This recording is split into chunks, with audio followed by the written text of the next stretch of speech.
State championship on Pend Oreille. Went out today in second, and I think we did enough to win it. I had 15.18. I had 17 and change yesterday. I think the next closest was 15 and 15, so we should have had enough to do it. I had 2 largemouth each day.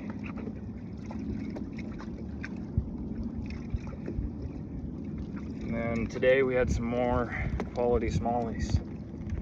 Everything today was between 2.8 and 3.2. They were just all the same size. We couldn't find a really big one, but we were able to find consistent, good sized fish.